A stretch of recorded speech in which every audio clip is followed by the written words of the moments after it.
Friends.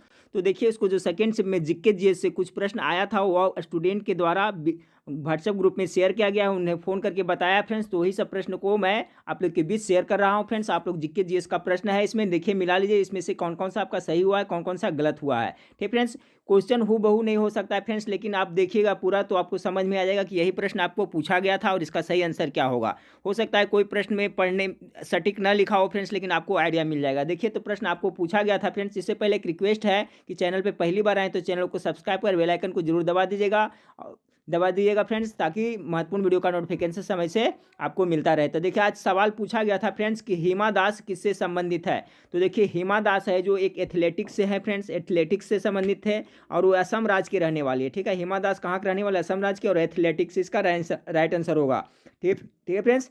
और देखिए सवाल पूछा गया था कि 2019 के राजीव गांधी खेल रत्न सम्मान किसे दिया गया है। तो ये बजरंग पुनिया को दिया गया है 2019 में फ्रेंड्स। ये देखिए मैं बताया हूँ, करंट अफेयर्स में बता चुका हूँ। 2019 में राजीव गांधी खेल रत्न सम्मान किसे दिया गया है, तो बजरंग पुनिया को दिया गया है। देखिए ये भी मेरा बताया हुआ है फ्रेंड्स। मेरा जो पोस्ट पढ़े होंगे जो कोविड-19 से संबंधित मैं बताया था, तो उसमें से टोटल 30 प्रश्न किया था कि कोविड-19 का पहला जो केस भारत के किस राज्य में मिला था, तो केरला राज्य में मिला था फ्रेंड्स। देखिए मेरा बताया हुआ सवाल है। ये सवाल आपको आज पूछा गया था फ्रेंड्स। फिर पूछा गया था आपको कि बर्मा कब आज़ाद हुआ। बर्मा कब आज़ाद हुआ। ठीक है, टाइपिंग में जल्दी जल्दी मिस्टेक हुआ है। एक प्रश्न आया था कि बर्मा है जो कब आज़ाद हुआ था। तो देखिए बर्मा है जो ब्रिटिश चंगुल से आपका ब्रिटिश से 1948 ईस्वी में आज़ाद हुआ था। तो जो करेक्ट आंसर 1948 मारे उनका बिल्कुल सही होगा। सवाल आप पूछा गया था फ्रेंड्स, इस तरह से कुछ सवाल था कि सविनय अवज्ञा आंदोलन किस घटना के बाद शुरू हुआ था। तो देखिए सविनय अवज्ञा आंदोलन कब से, तो दांडी मार्च हुआ था फ्रेंड्स। ऑप्शन में क्या था नहीं पता, लेकिन जो दांडी मार्च हुआ था जो 12 मार्च 1930 ईस्वी को महात्मा गांधी ने शुरू किया था फ्रेंड्स। और जा करके 6 अप्रैल 1930 ईस्वी को नमक का कानून तोड़ा था फ्रेंड। वहीं से है जो आपका सविनय अवज्ञा आंदोलन का शुरुआत हुआ था। उन्होंने कानून तोड़ करके कौन सा आंदोलन शुरू किया था, तो सविनय अवज्ञा आंदोलन को शुरू किया था फ्रेंड्स। तो आपका ये दांडी मार्च के बाद ये हुआ था। फिर पूछा गया था आपका फ्रेंड्स कि रविंद्रनाथ टैगोर ने नाइट हुड की उपाधि क्यों वापस कर दी थी। तो देखिए रविंद्रनाथ टैगोर फ्रेंड्स जिन्हें नोबेल पुरस्कार भी मिला है 1913 ईस्वी में साहित्य के क्षेत्र में, तो इनको भी मिला था। नाइट हुड के क्यों लौटा दिए थे, तो जो जालियावाला हत्याकांड हुआ था 13 अप्रैल 1919 में, उसका जो हत्याकांड उसी के विरोध में इन्होंने नाइटहुड की उपाधि लौटा दी थी। तो जो ये मारे उनका राइट आंसर सही होगा जालियावाला। फिर पूछा गया था फ्रेंड्स आपका नाथपा झाकड़ी जल विद्युत परियोजना किस नदी पर है। बहुत बार बता चुके हैं प्रश्न में फ्रेंड्स। नाथपा झाकड़ी है जो आपको सतलज नदी पर ये परियोजना है, जल विद्युत परियोजना है। किस नदी पे, तो जो जिन्होंने सतलज नदी मारा है उनका बिल्कुल राइट आंसर होगा।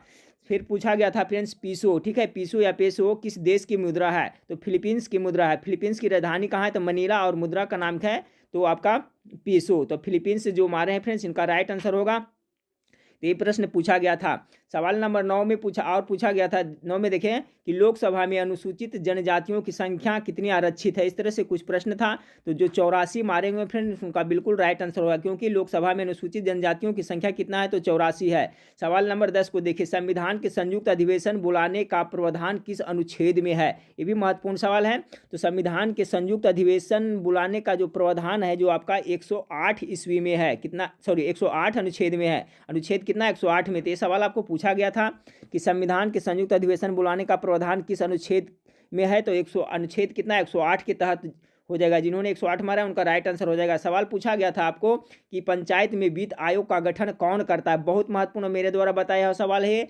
तो किस राज्य वित्त आयोग करता है, नगर पालिका और पंचायत में वित्त आयोग का गठन है जो राज्य वित्त आयोग करता है। तो राज्य वित्त आयोग जिन्होंने मारा उनका बिल्कुल राइट आंसर हो जाएगा।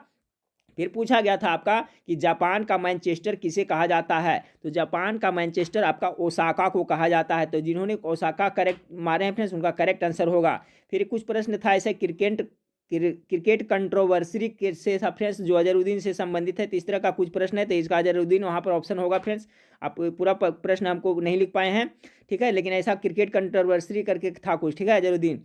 तो फिर और पूछा गया था फ्रेंड्स आपका कि वी आर डिस्प्लेडस, ठीक है, किसकी रचना है, तो मलाला यूसुफजई का है फ्रेंड्स। सभी जानते होंगे मेरे ख्याल से। तो जिन्होंने ये मलाला यूसुफजई मारा है फ्रेंड्स उनका बिल्कुल राइट आंसर हो जाएगा। उसके बाद में फिर आपसे पूछा गया था आज जीके जीएस में कि भूटान संयुक्त राष्ट्र संघ में कब शामिल हुआ था, यानी यूएनओ में, ठीक है फ्रेंड्स, यूनाइटेड नेशन नेशन में कब शामिल हुआ था ये आपका भूटान? तो भूटान है जो 1971 ईस्वी में संयुक्त राष्ट्र संघ में भूटान शामिल हुआ था। उन्होंने 1971 जिन्होंने मारा उनका बिल्कुल राइट आंसर होगा। सवाल आपसे पूछा गया था कि पूरे देश के सभी कार्यालय में झंडा फहराना कब से अनिवार्य हो गया? बहुत अच्छा सवाल पूछा गया था फ्रेंड्स। तो ये 26 जनवरी 2002 से आपका आरंभ हो गया। कब से? 26 जनवरी 2002 से ये आपका अनिवार्य हो गया है। सवाल पूछा गया था आपका तुर्कमेनिस्तान की राजधानी कहाँ है? तुर्कमेनिस्तान की राजधानी कहाँ है? तो अशकबत है। ठीक है, अशकबत जिन्होंने मारा है उनका बिल्कुल राइट आंसर होगा। एक सवाल पूछा गया था आपका कि पालघाट दर्रा के बारे में। तो देखिए किस तरह से ऑप्शन में क्या दिया हुआ था फ्रेंड्स पता नहीं, लेकिन इतना जान लीजिए। देखिए कि पालघाट है प्रायद्वीपीय भारत का प्रमुख दर्रा है जो केरल को तमिलनाडु तथा कर्नाटक से जोड़ता है। तो शायद मदुरई दिया हुआ था फ्रेंड्स और तिरुवनंतपुरम दिया हुआ था, तो यही होगा। केरल को तमिलनाडु तथा कर्नाटक से जोड़ता है। यह पालपक्काड़ केरल में स्थित है। पालघाट दर्रा, यह दर्रा नीलगिरी पर्वत के दक्षिणी भाग में स्थित है फ्रेंड्स और आपको केरल को तमिलनाडु तथा कर्नाटक से जोड़ता है। तो देखिए आप लोग मिला लीजिएगा, लेकिन ये सवाल पूछा गया था। सवाल पूछा गया था फ्रेंड्स आपका निम्न में से कौन भिन्न है? तो 4 ऑप्शन दिया हुआ था फ्रेंड्स। एक पेरिस था, दूसरा मैड्रिड था, उसके बाद बर्मिंघम था, उसके बाद ब्रुसेल्स था।